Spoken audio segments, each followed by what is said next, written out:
We believe Jesus Christ died on the cross once and for all. Amen?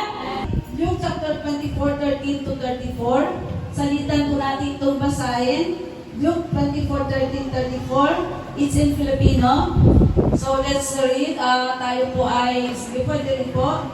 Bilang paggalang Luke 24:13. Sabay tayo sa una. Medyo may gabaan. Ang araw din iyon, may dalawang alagad na naglalakad papuntang Emmaus. Isang nayon may 11 kilometro layo sa Jerusalem. Pinag-usapan nila ang mga pangyayari. Habang sila ay nag-uusap, lumapit si Jesus at nakisabay sa kanila. Kayo po, 16 and 17.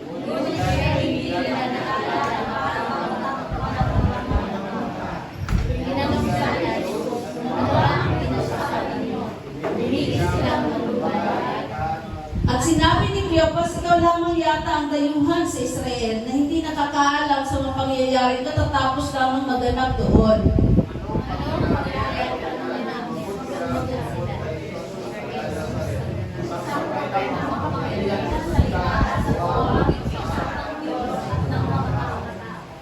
In 20, isinakdal siya ng aming mga punong pare at mga pinuno ng bayan upang matulang mamatay at siya ipinako sa krus.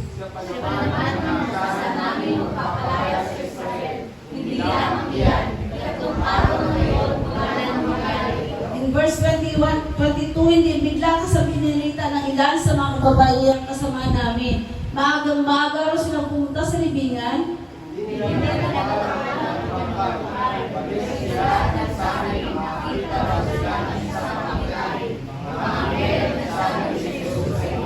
In verse 24, pumunta rin sa libingan ang ilan sa mga kasama namin doon at ganoon nga natagpuan nila ngunit hindi nila nakita si Jesus.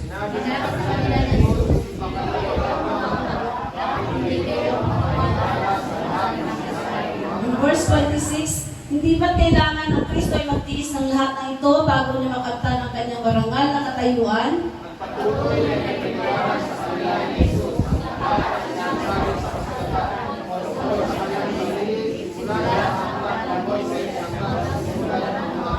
In verse 28, malapit na sila sa mga kanilang pupuntahan at si Jesus ay parang magpapatuloy pa sa paglakad. Ngunit siya ay pinili niya. Tumuloy ka muna dito sa amin. Malapit na ang magaling. Hindi na sa kanila. Kaya sumama siya sa kanila. Nang siya'y kasalo na nila sa pagkain, tumampok siya ng tinapay at ng pasalamat sa Diyos. Pagkatapos pinapira-pira sa iyon at ibinigay sa kanila. Sabay po tayo sa lahat. Noon, nabuksan ang kanilang mga mata at nakita nila si Jesus. Ngunit biglang nawala sa kanilang paningin. Nasabi nila sa isa't isa, kaya pala nag-umapaw ang ating pakiramdam habang tayo ay kanyang kinakausap sa daan at ipinapaliwanag ang kasulatan. We pray, O God, that you bless your word, Lord. Minister to us. Ignite our hearts, O God. Steer our hearts, Lord. Keep our hearts on fire, loving you, Lord. Obeying you, O God. Serving you while we can. In Jesus' name we pray. Amen. So, ako man po ay natutuwa, nakasama ko kayo sa second Sunday ng pagkabuhay. Many people are sad and depressed. Just like after the death of the resurrection of the Lord Jesus Christ, lahat ng disciples na depressed sila. They've been so sad. Ito pa naman, sa panahon ng King na kinikilala namin, siya magdadala sa amin ng pag-asa na mapalaya kami. Eh bakit namatay? No, parang tayo din minsan, no, dumarating sa atin ang mga high and lows, ang mga valleys sa buhay natin na tayo po ay discouraged. Tayo po ay nalulubat. Hindi po tayo accepted doon pag may nagkakasakit, pag tayo po ay higit na nangangailangan financially tapos wala. Eto pag-usapan natin, kagaya para nakarelate tayo, hindi ka nag-isa sa pinagdadaanan mo. Hindi ka nag-iisa sa mga panahon na parang ayaw mo pumunta ng church. Hindi ka nag-iisa na parang akala mo, give up na ako, surrender na ako. Kung dati ay hindi ka maharang-harang, ngayon ay parang kumbaga sa kalabaw, bubuyurin ka, hihilahin ka ng sobra dahil parang ang bigat-bigat na ng pakiramdam. Let us talk about the following. Number 1, how Jesus mended their broken hearts. Oh, they've been broken. Bakit?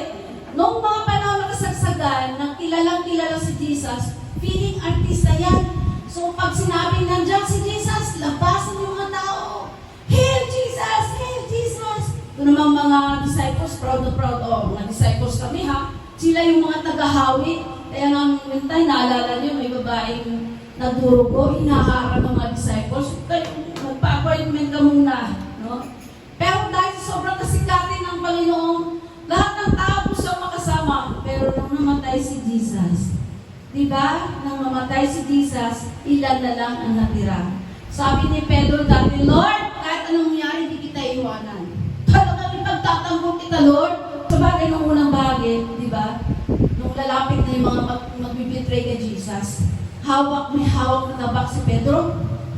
Ikaw pala, huli, paglapit pa lang ang tapang ni Pedro, tinagpas yung tenga, nahulog. Sabi, sinaway sa Panginoon, di ba? Sabi ng Panginoon, sandali muna, Pedro, ang mamamatay sa tabak, mamamatay sa tabak. Siguro kung mapasag-pasag pa yung bahagi ng tenga do, no? Pwede pala yun, no? Pinipali ni Jesus. Dinagtong. Hindi muna, sobra ka naman, Pedro. Mamaya ka na, pag babago ako, i-deny mo naman ako eh. No, sabi ng Panginoon, alam ng Panginoon, no? Ito yung mga kasagsagan kung saan lahat ng tao na nakakilala kay Jesus, lahat ng mga sumasamba kay Kristo, na biglang nawala ng pag-asa, biglang bumagsak ang kanilang serotonin level. Parang nandun sila sa pinakatutok ng si Kristo, magiging malaya kami, tapos biglang pinako at ginawang totally grabe ang pagka-crucified sa Kanya. Habang sila, how Jesus mended their broken hearts, habang sila nag-uusap, ang dalawang disciples na ito, ay nakikinig, nag-uusap sila. Mamaya-maya, sumapit si Jesus. Sabi ng Jesus, talaga? Anong nangyari? Alam ba ng Panginoon pinag-usapan? Opo. Pero may points po tayo dyan kung bakit. Sabi ng dalawa, grabe ka naman, tabuhan ka ba dito? Hindi mo ba alam kung ano ang trending? Ito yung trending, hindi mo alam. Oo nga eh, ba't anong meron? No? Sa kanilang kalumbayan, pinakita ni Kristo, nandun siya. Sa kanilang pagbagsak ng kanilang pananampalataya, maging nalobat sila, pinakikita natin dito, nakikita natin, sinabayan sila ni Jesus. Kaya kung natin isipin kapag dumarating sa panahon, alam ng Panginoon, we are so frail. We are so vulnerable, and the Lord understands our weaknesses. That's why, number one, how the Lord mended their broken hearts.